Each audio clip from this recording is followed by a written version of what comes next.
Abram as vossas Bíblias, queridos, na carta aos Hebreus, no capítulo de número 11, Hebreus 11, versículo 37.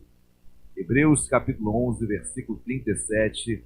Você que achou, em podendo, coloque-se de pé, amém, para a leitura inicial da ministração desta noite. Aquilo que Deus tem, o maná dele para as nossas vidas nesta noite. Hebreus 11, versículo 37. Quem achou, diga glória a Deus. Assim diz o versículo 37. O Hebreus 11 é aquele capítulo intitulado como a Galeria da Fé, homens e mulheres que realmente triunfaram pela fé. Muitas pessoas perguntam, pastor, como era a salvação no Antigo Testamento? Pela fé. Sempre foi pela fé. E nunca deixará de ser. Amém?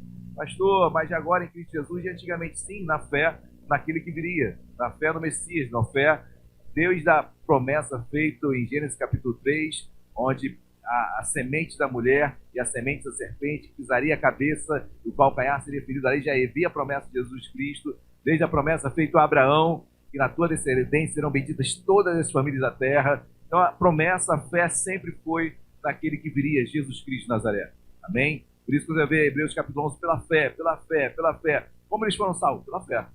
Pela fé. Sempre foi pela fé, sempre será pela fé. Amém? Versículo 37, assim: foram apedrejados, provados, cerrados pelo meio, mortos a fio de espada, andaram peregrinos, vestidos de peles de ovelhas e de cabras, necessitados, afligidos, maltratados, homens dos quais o mundo não era digno, errantes pelos desertos, pelos nomes, pelas covas, pelos antros da terra, pelos montes, pelas covas e pelos antros da terra. 39 e 40, presta atenção. Ora, todos esses obtiveram bom testemunho por sua fé. Não obtiveram, contudo, a concretização por haver Deus provido coisa superior a nosso, eu, você, todos nós, a nosso respeito, para que eles, sem nós, não fossem aperfeiçoados. Oremos. Deus amado, em nome de Jesus. Deus, quantos homens, quantos testemunhos, quantas histórias. Quando lemos o Antigo Testamento, homens que foram, Deus, verdadeiramente provados à última instância, homens que não negligenciaram a própria vida em função da fé, Deus. Homens que não abriram mão da tua palavra, foram cerrados ao meio, Deus, mortos a fio de espada, homens que foram apedrejados, homens que foram deixados, meu Pai, para fora de casa, homens que não negaram o teu nome, Deus, homens que pela fé te seguiram, mas coisa superior foi dada a nós. Nós que certamente não fomos cerrados ao meio, hoje que no país onde nós estamos, Senhor, não há perseguição da forma mais peculiar ou mais incisiva de uma perseguição a ponto de morte, mas a nós foi provido algo superior. Deus, fala conosco nesta manhã, Deus. Nos ensina, nos ajuda a vencermos aquilo que outros já venceram, sem ter aquilo que nós temos hoje. E hoje nós temos algo superior em nós. E venceremos em nome de Jesus. Deus, trabalhe em nossos corações, ministra sobre as nossas vidas. Agora, abre os nossos ouvidos espirituais. Levamos nossas mentes cativas a Ti. Fala conosco, ó Pai, uma noite de fé. Nós cremos em nome de Jesus. Amém e amém. Glória a Deus. Podem se assentar, queridos. Hebreus capítulo 11 é um capítulo que os irmãos precisam tê-lo no coração, na mente, nos seus lábios, porque homens que verdadeiramente tiveram um testemunho honrado por Deus, homens que não negligenciaram a sua fé, homens que venceram pela fé, homens que, a ponto de terem as suas vidas ceifadas, não largaram, não deixaram de crer na promessa de Cristo Jesus, do herdeiro, ou melhor, do Cristo, do Messias, aquele que viria salvar e nos salvou, e hoje nós cremos e sabemos quem era esse Messias, Jesus Cristo de Nazaré. Amém? Esses homens do Antigo Testamento, pela fé, morreram sem saber, não conheceram Jesus. Pela fé criam que o Messias viria, mas eles não contemplaram a vinda de Jesus. Eles não tiveram o encontro pessoal como os apóstolos tiveram. E a Bíblia diz no versículo 39, olha que lindo, queridos. Olha, todos esses quais os de Hebreus capítulo 11 do Antigo Testamento, todos esses que obtiveram bom testemunho por sua fé, não obtiveram, contudo, a concretização de ver o Messias. A promessa que eles tinham da promessa do herdeiro que viria a partir de Abraão. Em ti, Abraão, serão benditas todas as famílias da terra, da tua descendência. O Messias, a promessa bendita, eles não concretizaram, não tiveram a concretização, não encontraram Jesus. Eles não conseguiram alcançar, visualizar Jesus, não tiveram encontro pessoal com Jesus. Mais de 40 diz: por haver Deus provido coisa superior a nosso respeito, Deus nos deu algo superior. Hoje nós vivemos, Cristo habita em nós. Hoje nós somos igreja. Nós temos Jesus vivendo dentro de nós. O Emmanuel, o Deus conosco, vive em nós. Algo que eles não contemplaram, algo que aqueles que morreram pela fé no Antigo Testamento ansiavam em concretizar a promessa do Messias vir. E não concretizaram essa promessa. Hoje nós temos algo superior em nós. Amém? Pastor, o senhor está querendo dizer o quê? Que nós temos uma capacitação maior, espiritual, de seguir a Deus do que antes que os demais? Eu creio que sim. A nós foi concretizada uma promessa. A nós foi dada uma promessa e essa promessa foi concretizada em Cristo Jesus. Eu não vivo em relação ao Messias, eu já sei quem ele é. Eu não estou à expectativa de quem vai ser. Eu sei. Ele vive em mim, ele vive em nós. Como Paulo diz, não mais vivo eu, mas Cristo vive em mim. Igreja, mistério. Nós somos a igreja. Também nós somos o povo de Deus. Não há mais tribo, língua e nação. A barreira foi quebrada, a barreira foi destruída. Nós somos um em Cristo Jesus. Somos igreja. Amém, meus amados? Os de outrora não contemplaram, ficaram apenas na promessa. A concretização, eu tenho, você tem. Agora fica a pergunta, queridos. Se a mim, se a você, se a todos nós foi dado algo superior, não é uma conclusão lógica que nós temos mais armas para vencer as batalhas do que eles? É ou não é, queridos? Somos ou não somos a igreja? Temos ou não temos a certeza que Cristo vive em nós? Agimos pela fé, sempre pela fé. Mas agora uma fé mais robusta, porque eu sei quem é Cristo. Eu sei quem é o Messias. Deus nos já regimentou, nos forjou com algo superior. Aí começa o versículo capítulo 12, que eu quero me ater ao capítulo 12. Olha que diz o capítulo 12. Portanto, ou seja, está explicando o texto Hebreus 11, o contexto imediato é esse portanto, mas o remoto é o capítulo 11. O contexto remoto é, portanto, ou seja, diante de todos esses homens que não contemplaram a promessa, a concretização dela, mas que venceram pela fé. Portanto, ou seja, vocês entenderam o que esses homens tinham aquém de você, mas venceram pela fé? Vocês estão tendo essa noção de que hoje vocês estão num patamar acima deles? Vocês têm ideia de que hoje vocês têm uma robustez mais profunda daquilo que vocês creem? Uma razão da nossa fé maior do que outrora eles tinham? Então começa assim, olha, portanto, camaradas, porque a carta aos Hebreus, queridos, é uma carta de um período muito problemático e de muita perseguição. Muita perseguição. O evangelho crescendo, Nero botando fogo em Roma, botando a culpa em judeus e cristãos, ou seja, uma perseguição muito grande. E nesse meio todo, o povo de Deus envolvido, sendo perseguido. E aí o capítulo 12 vem com um encorajamento, querido. Eu quero que você saia nesta noite encorajado em nome de Jesus, amém? Encorajado. Como, pastor? Pela fé. Mas tenha certeza que a sua fé está consubstanciada em algo superior. Jesus Cristo de Nazaré. A concretização da promessa foi feita, foi dada já a nós. Amém? Aí o texto diz, portanto, diante disso tudo, também nós. Aí o texto começa, e também vocês. Se eles venceram, também eu iria além. Muito mais vocês. Portanto, também nós. Nós venceremos. Se eles venceram pela fé, sem a concretização da promessa, quiçá nós. Amém, meus amados? Portanto, também nós, visto que temos a rodear-nos tão grande nuvem de testemunhas. Que testemunhas são essas que nos rodeiam? No capítulo 11, queridos. São os testemunhos desses homens que venceram. Nós temos histórias de homens e mulheres que avançaram e venceram e não negaram a palavra de Deus. Essa nuvem de testemunhos nos rodeiam, nos dão base. É o Antigo Testamento. Nós temos essa base em nós. Nós temos a leitura da palavra. O Senhor falou, o que nos faz caminharmos com Deus, eu só posso dizer que eu amo quem eu conheço, queridos. Muitos falam, eu amo a Deus, mas você conhece a Deus, conhece as Escrituras? Como é que você diz de amar alguém que você não conhece? Então nós conhecemos, nós temos a rodear-nos de uma testemunhas, homens e mulheres que venceram pela fé.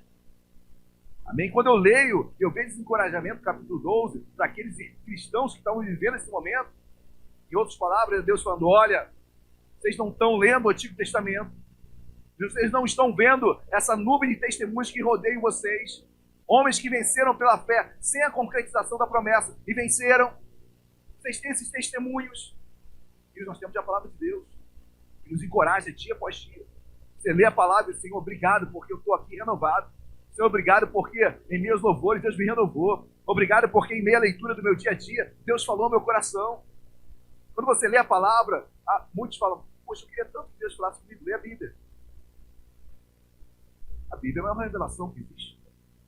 Inclusive, qualquer revelação contrária a ela é anátema, é maldição. Lê a Bíblia que você vai receber muitas revelações de Deus. Quanto mais lê a Bíblia, mais conhecimento, mais entendimento nós temos, mais a nossa fé vai se robustecendo. E o texto continua. Portanto, também nós, visto que temos a rodear-nos tão grande número de testemunhos, desembaraçando-nos de todo o peso do pecado que tenazmente nos assedia. Queridos, aqui está a luta, né? Então, obviamente, o escritor, a carta aos Hebreus, ele estava encorajando um povo que estava sendo muito perseguido. A Bíblia diz, desembaraçando ou despindo-se, em outras versões, de todo o peso do pecado. Tenaz de resistência. O pecado resiste. O peso do pecado em outras versões, diz a opressão do pecado. O peso do pecado. Não é apenas o pecado, a resistência que ele faz, mas é o peso, é aquela resistência. Resiste. Parece que o pecado está entranhado, está dentro das nossas entranhas e ele resiste à nossa caminhada. Resiste à nossa busca com Deus. Resiste à nossa fé. Por mais que tenhamos certeza de quem é Cristo em nossas vidas, o pecado tenazmente resiste. Ele é pesado. Ele pesa, ele traz culpa, ele quer te paralisar, ele quer te encarcerar, ele quer colocar você como culpado, e aquele peso de culpa, por muitas vezes, nos paralisa. Deixamos de caminhar, deixamos de crer, perdemos a nossa fé. Tenazmente, resistência, vai resistindo, e para toda resistência, para toda, como é que se diz, para toda ação, existe uma reação. Então, o pecado ele só está resistindo, o pecado só resiste a quem é crente. Se o pecado tenazmente está nos assediando, é porque nós estamos agindo. E o pecado está tentando resistir à ação, mas cai por terra em nome de Jesus. Amém? O pecado, a Bíblia diz, Romanos capítulo 6, que o salário do pecado é morte. Ou seja, a consequência do pecado é morte. É a morte física. Hoje eu tenho um corpo que está perecendo de uma forma rápida, eu estou preocupado com esse corpo. Mas todos nós caminhamos para o corpo, as células vão morrendo, você vai morrer fisicamente. Porque o salário do pecado é a morte física. É a morte espiritual para quem não tem Jesus.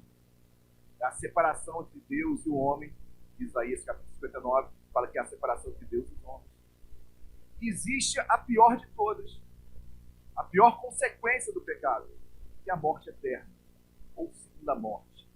É você morrer sem Cristo e ser jogado no lago de fogo e enxofre do diabo e seus anjos.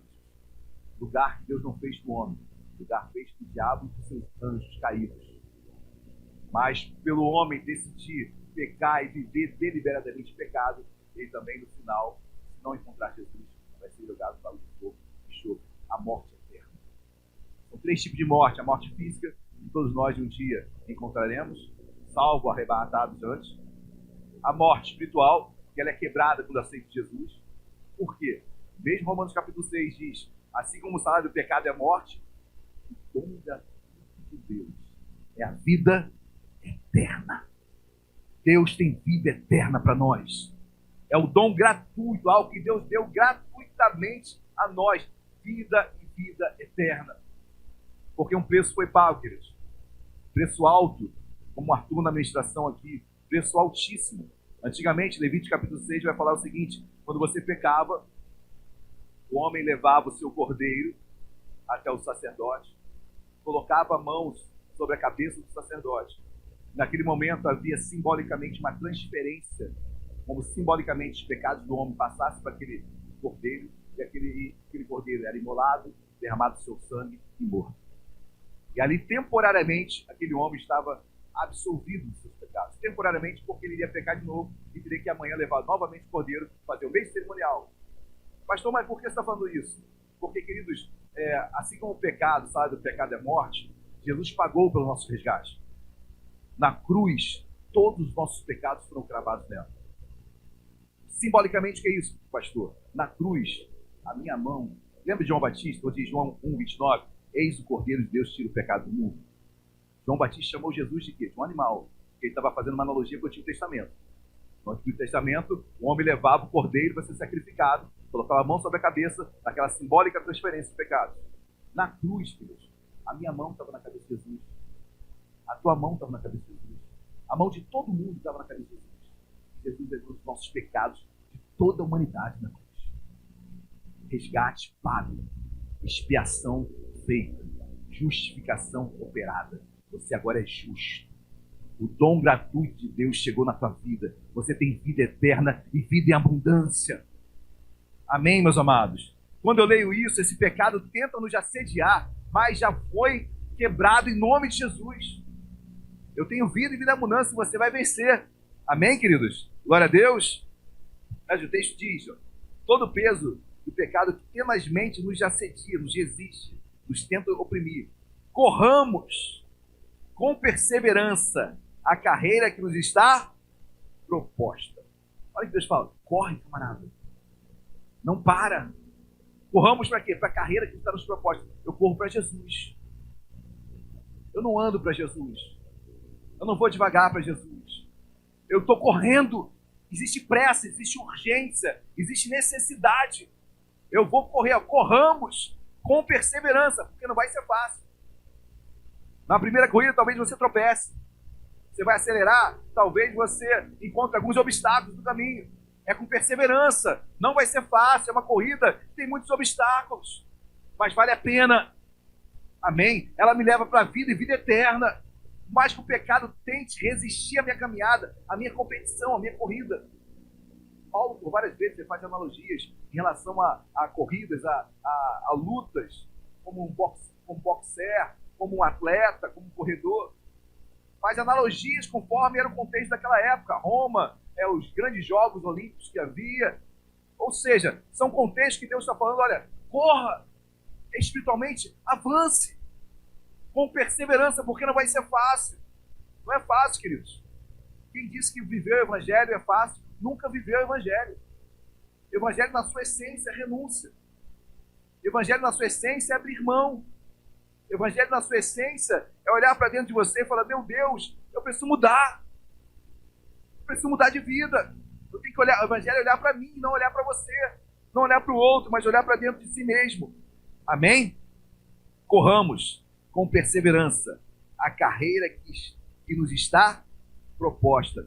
Meu amado, tem uma carreira proposta para você. Tem uma carreira proposta para mim e para você. E olha que interessante, a carreira que está proposta para você é a mesma que está proposta para mim. Corramos. Está no plural. A carreira é a mesma. É a mesma. Eu corro com o Flávio no mesmo propósito. Podemos aqui na Terra andarmos em outros setores, mas o nosso propósito de vida em Deus é o mesmo.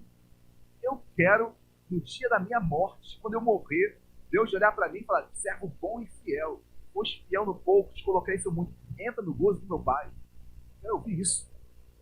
Eu quero viver eternamente com meu Pai. Amém? Eu quero estar lá. Quem quer estar lá, diga glória a Deus. Com o Senhor, na eternidade. Eu quero viver a eternidade com Deus. Estamos na terra no estágio probatório.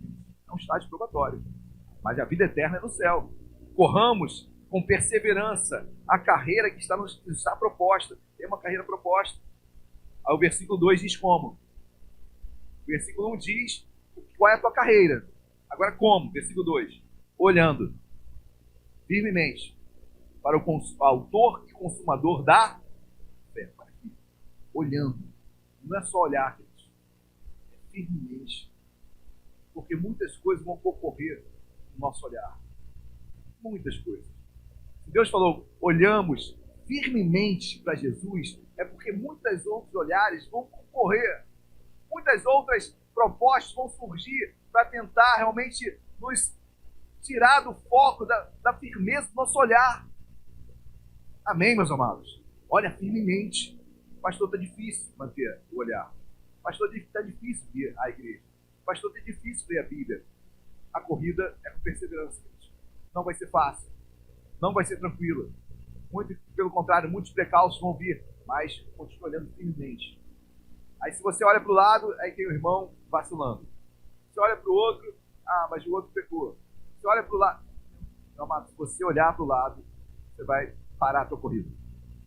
Mas se olhar firmemente para Jesus, eu vou vencer em nome de Jesus. Eu vou correr, vou chegar na minha carreira, vou completar a minha carreira. Amém? Olhando firmemente para o autor e consumador da fé, Jesus. Jesus é o nosso alvo.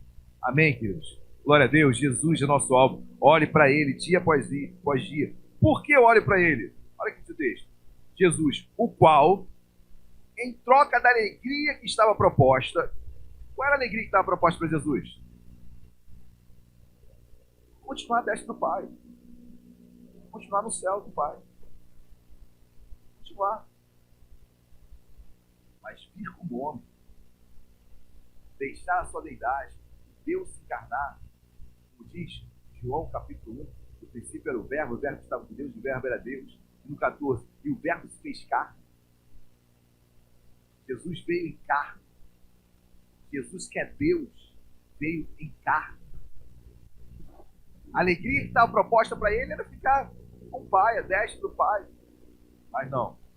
Ele olha que diz, o qual em troca, ele trocou essa alegria que estava proposta para ele. Suportou veio como homem. Morreu por mim, por você. Sangrou. 9 horas, 6 horas, perdão, numa cruz. De 9 da manhã às 3 horas da tarde. No Getsemane, sofrendo e sangrando por mim e por você. Em troca da alegria que estava proposta, ele era Deus. Ele é Deus. Sendo Deus, ele se esvaziou e suportou cruz. Ele, como Deus, e sempre foi Deus, nunca deixou de ser Deus. Mas ele vem como homem para suportar a cruz por mim e por você. Olha que Deus está falando, olha, queridos, olha firmemente para Jesus. Aprenda com o exemplo dele. Porque a alegria que estava proposta a ele, ele abriu mão em função de algo maior na vida dele. Suportou a cruz, não fazendo caso da ignomia, da maldição, da afronta. E está sentado à destra do trono de Deus. Queridos, creia nisso. Assim como Jesus venceu a morte, assim como Jesus venceu o pecado, nós venceremos também, em nome de Jesus. Amém? Assim como Jesus trocou a alegria que estava proposta, algumas propostas trazem aparentes alegrias, né?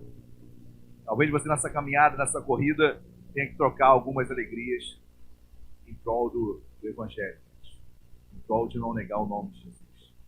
Algumas alegrias que são passageiras, algumas alegrias que são pontuais, alegrias que são momentâneas, alegrias de uma noite, alegrias de um prazer, alegrias de um olhar, alegrias de um tocar, mas que no fundo traz morte. A alegria de ser Deus, queridos, não teria sentido se Jesus não viesse como um homem e pagasse o preço por mim, por você e por cada um de nós. Apesar de ser muito belo estar à destra do Pai, interagindo com o Pai em toda a obra, Mas Jesus experimentou, sendo Deus, se esvaziar e suportar a morte de cruz. Amém? Tem algumas coisas, queridos, muitas coisas, muitas alegrias que nos propõem. Nós temos que abrir mão, porque sabemos que maior é aquilo que Deus tem para nossas vidas. Amém? Glória a Deus. E Jesus está sentado à destra do Pai. Jesus foi honrado, coroado. Amém? Tenha certeza, você também será. Você será abençoado na tua postura, na tua caminhada. Corramos com perseverança a carreira que nos está proposta. Amém? Versículo 3. Considerai, pois, atentamente. Esse texto é interessante, né, queridos? Porque considerar não é apenas saber. Considerar realmente é você levar realmente aquilo a sério. Versículo 3, leva a sério. Considera isso, camarada. Considera o que eu falei no versículo 1 e no versículo 2. Dê atenção ao que eu falei. Dê atenção à carreira que está proposta para você. Você tem que correr com perseverança, olhando firmemente para o autor e consumador da fé, sabendo que tem uma nuvem de testemunha que rodeia você, que estão base da tua fé, que venceram pela fé, e você vai vencer também. Considerai, pois, atentamente. Não precisava nem atentamente, porque considerai já é tão forte, né, queridos? Mas atentamente é porque algumas coisas realmente nós perdemos a atenção. Algumas coisas da vida nos tiram a atenção daquilo que é o mais importante, que é Cristo Jesus. Considerai, pois, atentamente aquele que suportou tamanha oposição dos pecadores contra si mesmo, para que não vos fatigueis, desmaiando em vossa... Então, em outras palavras, considera o que Jesus passou. Considera o que ele fez por você. Atentamente, olha para o que ele fez, para que a sua alma não desfaleça. E a grande questão é para quem nós estamos olhando. Às vezes olhamos mais para que outros, para pessoas do que para Jesus. Amém? E às vezes, por muitas vezes, acabamos entrando em erros, em posturas erradas. Porque a Bíblia diz, considere atentamente aquele que suportou também a oposição. Considera o que Jesus passou. Não é isso que Jesus diz, João 16:33? No mundo, passarei por aflições, mas tenha de bom ânimo, eu venci o mundo. Então, se Jesus passou por aflições e venceu, e outros falam, você vai vencer. Calma o teu coração, amém? Espera, continua olhando firmemente para Ele, e a vitória vai vir em nome de Jesus. Glória a Deus. Aí o versículo 4 diz assim, ora, na vossa luta contra o pecado, ainda não tendes resistido até limite, né, queridos? Ninguém está falando para você se cortar e se matar, não. Mas é o limite. Que Jesus está falando, que Deus está falando o seguinte, olha, nessa luta contra o pecado, dá para lutar mais. Ah, pastor, eu não aguento mais. Dá, aguenta sim. Você vai vencer. É até o sangue, até o limite. Você vai vencer. Você vai conseguir. Não há aprovação, não há tentação que você não possa suportar. Toda tentação humana, não é isso? Então, queridos, não pare, não desista. Amém? Pastor, está difícil. Vai passar. Pastor, estou quase desistindo. Não vai desistir. Nessa luta contra o pecado, até o sangue, até a última instância. Não para. Continua lutando, buscando a Deus, vindo à igreja, orando, se prostrando diante de Deus, buscando o Senhor. Amém? Nessa luta contra o pecado, ainda não tem resistido até o sangue. Versículo 5. Estais esquecidos da exaltação de que, como a filhos, discorre convosco? Versículo de número 7. Para encerrar, queridos. É para a disciplina que perseverais, pois que filho há que o pai não corrige. Queridos, em tudo nós cremos que o pai está no controle. Amém? Então não pare, não desista. Não olhe para a direita nem para a esquerda. Continue olhando firmemente para o autor e consumador da tua fé. Amém? Por mais que, como o texto diz aqui, desembaraçando de todo o peso do pecado que eu já sentia, realmente desembaraçar, imagina aquele amontoado de linhas, tudo amontoado, você desembaraçando aquilo tudo. Não é fácil. Certamente é difícil. Mas a Bíblia diz que eu tenho que me desembaraçar disso tudo. Deus vai te dar estratégias, amém? Para você se desembaraçar disso que você está, ou se meteu, ou acabou se colocando em situações difíceis. Deus vai te dar estratégias, pela fé, para você vencer.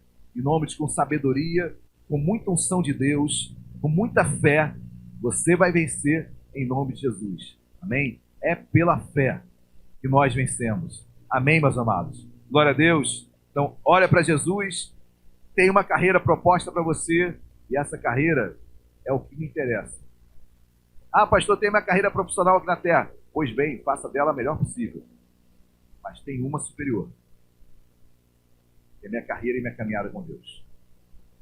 Nada aqui na terra pode macular essa carreira. Nada disso. Pai, mãe, filho, marido, esposa, nada pode macular a minha carreira que eu tenho proposta por Deus. E nessa carreira eu vou chegar no meu alvo. Vou completar a carreira, como Paulo diz a seu filho na fé, Timóteo. Completar a carreira. Tenho que completar a carreira. Amém, meus amados? Não desista. Corra. Não é para quem está parado. Não é para quem está pensando... Não. Tem que correr. Corramos a carreira que nos está proposta. Amém, meus amados? Glória a Deus. Vamos colocar de pé. Quero orar pela sua vida. Amém? E nós recebemos algo de Deus. Nós temos uma promessa concluída. Jesus habita em mim. Jesus habita em nós. Deus te preparou. Deus te forjou com algo que outrora os profetas não tiveram, não obtiveram a concretização da promessa. Você, a ti, a nós foi dado algo superior. Você conhece quem é o Messias. Nesse aspecto de conhecer quem é o Messias, você precisa de fé. Você sabe quem é. Os profetas do Antigo Testamento precisavam de fé, até para crer que o Messias viria. Ele já veio. Eu já tenho concretizado isso em mim. Algo superior a mim foi dado. Se eles venceram pela fé, eu não vou vencer. Com mais embasamento que eu tenho, mais razão para propor a minha fé eu tenho. Mais razão você tem para propor a tua fé. Quando forem questionar a tua fé em algo que você está buscando, aí, eu tenho razão. Meu Jesus morreu por mim. Meu Jesus pagou um alto preço por mim. Ele tem proposto para mim vida eterna. Eu tenho uma razão muito maior para ter a fé que eu tenho, a fé que você tem. Amém? Não desista. Corra a carreira que está proposta para todos nós. É a mesma carreira. É a mesma. Com as mesmas dificuldades.